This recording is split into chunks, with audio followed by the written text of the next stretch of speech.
sungwana kuembetu tugambira kwa dambora chepa jieni kumana bomwepo adambora chepa amene odandwa kana ukanda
Yesu ndi wabwino nthawi zonse. Tikadali chivinire chomwecho, tikadali chisangalale chomwecho, mukanthawi kochepa chabe tifuna tayitane abusa atigawire uthenga wa moyo, uthenga wa mawu a Mulungu. Amayi abambo Nyamata, Mulungu amakukondani wakubweretsani pano ndi cholinga. Ndifuna ndayitane abusa amoyo akuno kwa kunchetsa Assemblies of God. Manthawi yochepa atigawire uthenga. Amayi abambo musachoke, tangu imene pamwepo zinthu zilipo.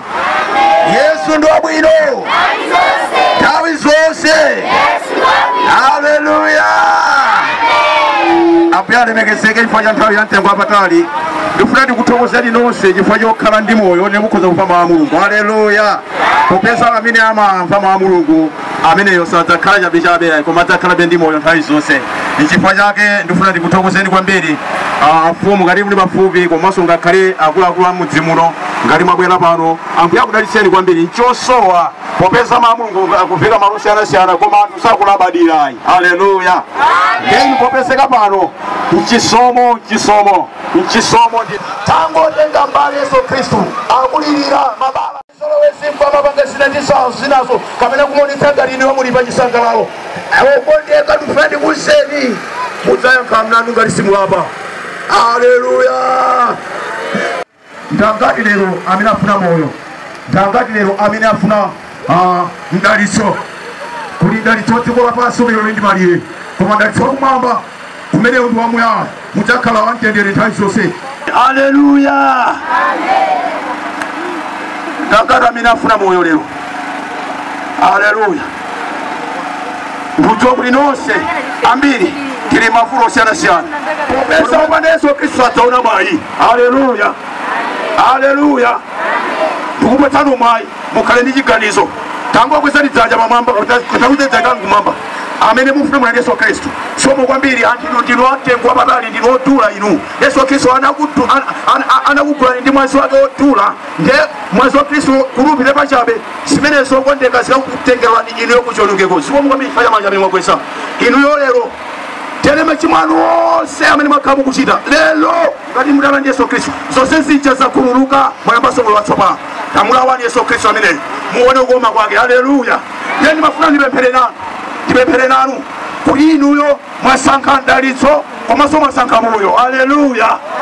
Lero mwasankha mdalitso komanso mwasankha moyo. Muli inu musaona ansanu yayi kumwamba simtapita ndi ansanu. Haleluya.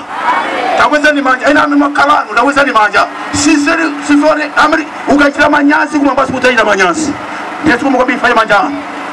Wachitira anthu yawa mwina akadafatso akadapita ku Gehena koma inu Mulungu mwakondera mwasintha nyengo yawo. Mulungu mulemekezeke tamandike Baba ndikuwaperekeza Mulungu mdzanja lanu mukhale nawo muchite nawo. Taonani dziko lapansi ndilovuta lero limakhala labwino mawa loyipa. Anthu yawa ngati a Isaka labe ndinu Mulungu Yehova abwereranso mbuyo mwapambanitse komanso mukhale nawo mwachitire chifundo chisomo chanu Mulungu chikhale ndiwo nthawi zonse. Mulungu ine Yehova tadwa kumwamba chifundo chanu chotere Mulungu chitirani ngakhale ena amene sanakweze dzanja ndikudziwa kuti mu mtima mwawo pangabe chisankho mukhale nawo popeza manyazi Mulungu ndi chimonso Baba mwakhululukire mulemekezeke tamandike Baba mukhala wanthu awa kuti Mulungu musawalengerenso tchimo lawo mwatengere ngati ana anu popeza mudaliyamba ku Yohane chapter 1 verse 12 kuti Yehova Mulungu yense amene amakuferani Mulungu amasandukanso kukhala mwana wawo. Siku Yesu pokana mu dzina lopambana Yesu Kristu mpulumutsi wa moyo tapemphera. Amen.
ndinu Yesu amene ndimakoma naye kwa basi ndipo amandidabwisa pamene timanyauka ulendo wathu lero kwa afisi koma Mulungu sadalole kuti mutsuna usiye chabe ayi Mulungu afuni cholinga mudzi muno afuna wambole moyo wina wache tekukubwera kwanu simudabwere mogozi ayi Mulungu afuna alankhule nanu amayi abambo nyamata tsungwana mumve kuti Mulungu ali ndi cholinga pa moyo wanu nthawi ndifuna timve uthenga wa Mulungu kanthawi kocheba chabe haleluya amen ndikuti wondani muyakhoza kudabwa kuti gulu ndilikiro nanga afika bwanji ndi Mulungu amene amafikitsa gulu pa malo amene ndi cholinga amen ndifuna tifune nyimbo imodzi tikunikira inu amene mukubweranu chifukwa kutheka Mulungu afuna kumana ndi chosowa chanu nkutheka afuna kuchiritsani inuwo nkutheka afuna kumasulani inuwo nkutheka munafuna kutonthozani inuwo pamene mwaphinjika otonthoza ndi Yesu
Chamusani nzakwe kuti ambuye amakukondani. Ambuye amakukondani. Nthawi iyi kanthawi kochepa chabe tivina pano chifukwa chaima chifukwa cha inuwo. Kanthawi kochepa tifuna tayitane abusa mpanje kuti atigayire uthenga masana wano pa kanthawi kochepa, uthenga umene watsa chilimbikitso, utipulumutsa, utitonthoza, utipatsa mphamvu. Yesu ndo bwino. Tawi zonse. Tayamikira nasa tangana nasa tangana njoyamba. Sala bwana gwalike. Tangu yangana nasa no. Mauza uti mugoneka bwino. Mugoneka bwino. Mukuziwa. Uko bwelele fiti. Bisira zodele. Nkono samikirana. Ameni. Tukulete kile tenga. Pata ile ochepa. Mutu agonea kuti ndichani chinga kupatsani mtendere. Tapusana zenu ndichani chinga kupatsani mtendere. Haleluya. Atuma keza kuti tikati huyu alindi mtendere timaganiza chifukwa choti alindi zomwenereza zimene dziko lima mwenereza nazo. Tikwali magali moto timati alindi mtendere zidipatsa mtendere.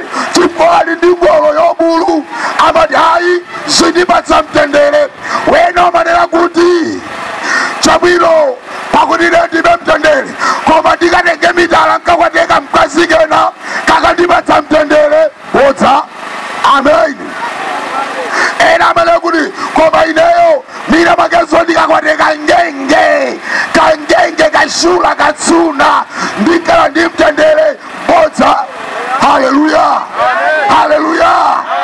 Chifukwa mato ine ndikangopeza kangenge akoko ndikakala ndi mtendere.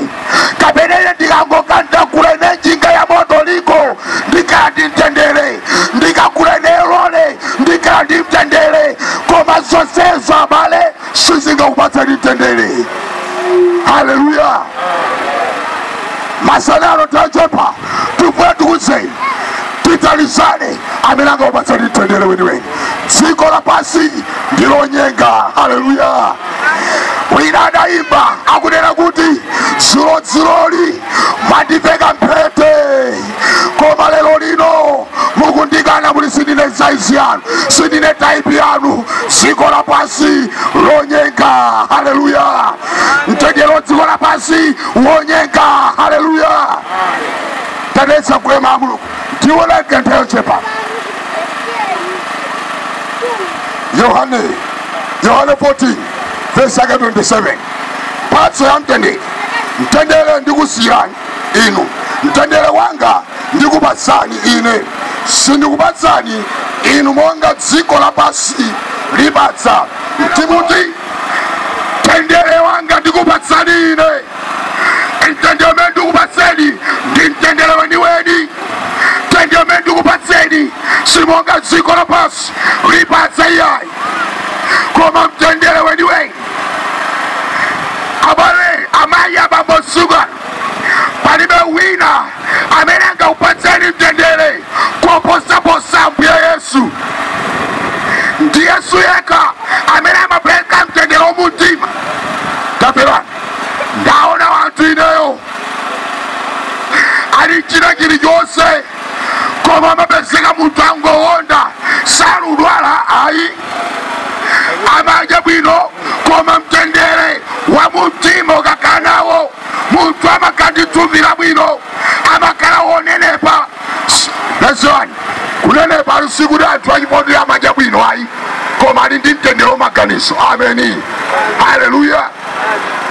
Ndipaka Yesu amati mtendere ndikupatseni ine ndimusimonga dziko lapasi limapasira yayi koma ndikupatsani mtendere weniweni. Abale amayi abambo masana wano tapangani chiganizo kubwera kwa Yesu amene amapereka mtendere. Mtendere wake ulibe malire. Mtendere wake sukazo ndi uyelekeza yapa iyayi umapita muyaya umapita ukalabe. Haleluya. Dziko lapasi ndilo nyenga abale. Haleluya. Wina wake ati chabwino pakuti ineyo ndikakhala ndi ndalama zonse ndipatsa mtendere. Kupezeka kuti munthuyo ali ndi ndalama koma kupita kupala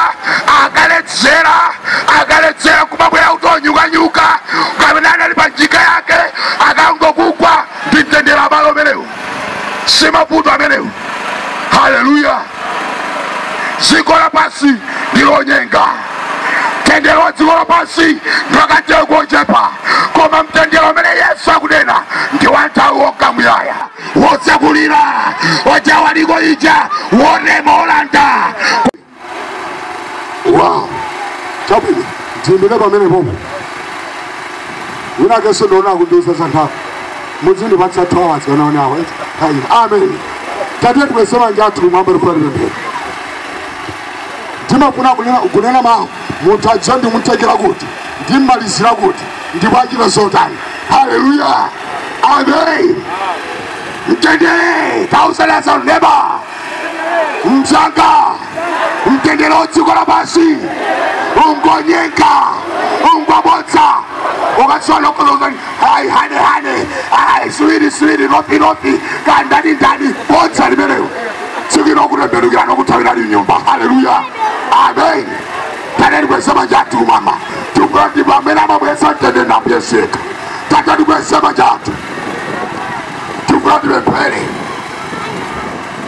ziko masimamo. Yes, ambuye Yesu lero lino nafa mawano ndipo ndakhulupirira mu mtima mwanga kuti ndinu nokha monga mukunena mu mawu anu kuti mtendere weni umachokera kwa inu.